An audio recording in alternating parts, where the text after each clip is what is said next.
Next question देखते हैं। ठीक है, ये क्वेश्चन है, 2 क्वेश्चन है। ठीक है, 2 का फर्स्ट पार्ट बी पार्ट अपने स्टार्ट कीजिए। चलिए फर्स्ट नंबर देखते हैं। पूछा है क्या, फाइंड द बी एल। ठीक है, और हमको दिया क्या है, 20 वोल्ट पीक टू पीक दिया है। ठीक है, तो पीक टू पीक दिया है कि क्या दिया है, साइनसॉइडल। तो ठीक है, साइनसॉइडल का निशान दे दिया। तो कहाँ दिया है, 20 वोल्ट पीक टू पीक, मतलब ये जो है यहाँ पर 20 वोल्ट ये रहा, पीक टू पीक मतलब ये जो है वी एम बराबर 10 वोल्ट हो गया, माइनस 10 वोल्ट, तब क्या हो जाएगा 10 माइनस माइनस 10 क्या हो जाएगा 20 वोल्ट। तो इसका मतलब क्या दिया है, मेरे पास वी एम दे दिया है 10 वोल्ट। ठीक है, जब वी एम दे दिया है 10 वोल्ट तो वी आर एम एस निकाल सकते हैं। क्या होगा 10/√2, तो कितना हो जाएगा 10/√2 कितना हो जाएगा आपके पास, देख लीजिएगा। अब निकालना है वी एल, तो यहाँ से क्या लिख सकते हैं, अगर ये वी है तो वी फेजर बराबर V R phasor plus V L phasor. ठीक है, तो वी बराबर root under V R square plus V L square लिख सकते हैं। ठीक है, रिजल्टेंट निकालना है, क्या लिख रहे हैं वी एल। अगर ये आर एम एस में ले रहे हैं तो ये भी आर एम एस मिलेगा, इसमें तो एवरेज आर एम एस कोई अथी नहीं है, फ़र्क नहीं है। तो ये आर एम एस में है तो ये आर एम एस में निकलेगा। तो वी एल स्क्वायर क्या देगा, वी एल बराबर root under V minus V R square, V square minus V R square. तो रूट अंडर 10/√2 का स्क्वायर माइनस वी आर कितना 2 का स्क्वायर। तो क्या आ जाएगा रूट अंडर 100/2 माइनस 2 दूनी 4, 50, 50 माइनस 2 4 गया, कितना बच गया 46। तो रूट अंडर 46 आ जाएगा। रूट अंडर 46 कितना आएगा 6.78 वोल्ट आंसर आ जाएगा। ठीक है, तो ये भी क्या है आर एम एस में। ठीक है, तो जनरली आर एम एस में हम निकाल के देते हैं। ठीक है, मैक्सिमम में नहीं देते हैं। ठीक है, तो देखिए नेक्स्ट टाइप का क्वेश्चन बनेगा, find the circuit element and value. कौन सा सर्किट है, वो एलिमेंट है वही बताना, वैल्यू कितना है वही बताना। ठीक है, by using following equation, V of T और वाई ऑफ टी दे दिया। ठीक है, और पूछ रहा है क्या, कौन सा सर्किट एलिमेंट इसके द्वारा, इसमें कौन सा सर्किट एलिमेंट बनेगा और उसका क्या वैल्यू होगा। तो देखिए इसका करने का तरीका है, वी ऑफ टी दिया है, पहले इसको फेजर ग्राफ से बनाएंगे। तो फेजर से मान लेते हैं ये 0 डिग्री पे। ठीक है, वी ऑफ टी क्या है प्लस 45 डिग्री, 9 प्लस 45 प्लस 45 यहाँ हो जाएगा। तो मान लीजिए प्लस 45 डिग्री पे ये 9 दे रहा है। ठीक है, और माइनस 45 पे 3 है, तो ये वी का ग्राफ है।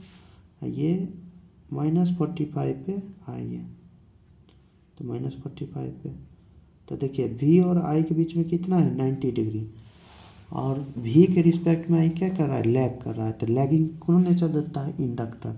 तो मतलब ये दोनों में क्या है, इंडक्टर सर्किट है।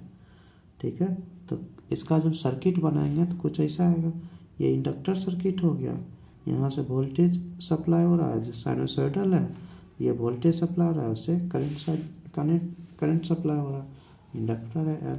अब यही पूछ रहा है एल कितना होगा। तो एल निकालने के लिए क्या निकालना पड़ेगा, एक्सएल। एक्सएल बराबर जानते हैं V/I हो जाएगा। ठीक है, एक्सएल बराबर क्या हो जाएगा, सिर्फ एल रहेगा तो V/I, V बराबर I इंटू एक्सएल। ठीक है, अब देखिए ये जो V है, इसका V है, इसका मैक्सिमम VM मैक्सिमम ले और IM मैक्सिमम ले, या VRMS ले या IRMS ले। ठीक है, दोनों एक ही होगा, लेकिन जनरली हम यही लेते हैं। ठीक है, यहाँ तो ठीक है सेम है, यहाँ क्या आ जाएगा VRMS VM/√2 अपॉन IM/√2। तो √2 कैंसिल हो जाएगा, है ना, √2 कैंसिल हो जाएगा, VM/IM बन जाएगा।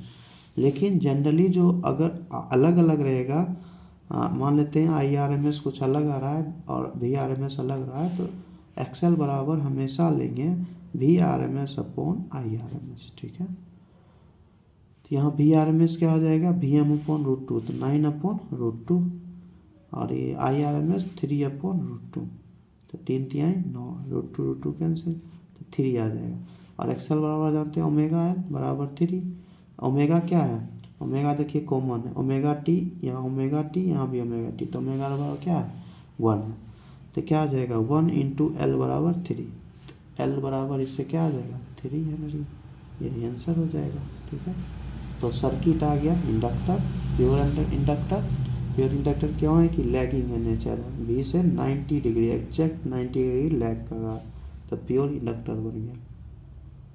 ठीक है, अब देखिए बीम भी सेम चीज़ करेंगे जैसे उसमें किए हैं। ठीक है, ठीक है उसे करेंगे, लेकिन इसमें क्या है कि अगर ऐसा किए तो यहाँ देखिए टी है, यहाँ 2t है, तो अलग अलग ओमेगा है, तो एक फेजर में नहीं बनेगा। आपको स्टार्टिंग बताए थे अगर एक फेजर एक फ्रिक्वेंसी के लिए वैलिड है, तो अगर ये साइन ऑफ टी प्लस अगर एक फेजर ये बनाते हैं 30 डिग्री पे भी का, ठीक है, तो आई का अलग बनाना पड़ेगा।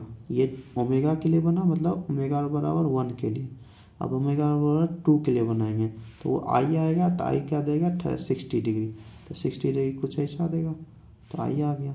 ठीक है, अब ये दोनों से रिजल्टेंट निकाल सकते हैं, नहीं निकाल सकते हैं।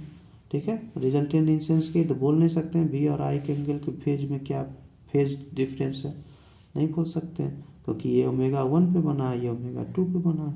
ठीक है, तो ये अलग अलग बनेगा, तो ये बोलेंगे नॉट पॉसिबल। ठीक है, तो इसका हो जाएगा नॉट पॉसिबल, इस पॉसिबल ही नहीं है निकालना, नॉट पॉसिबल है। ठीक है, तो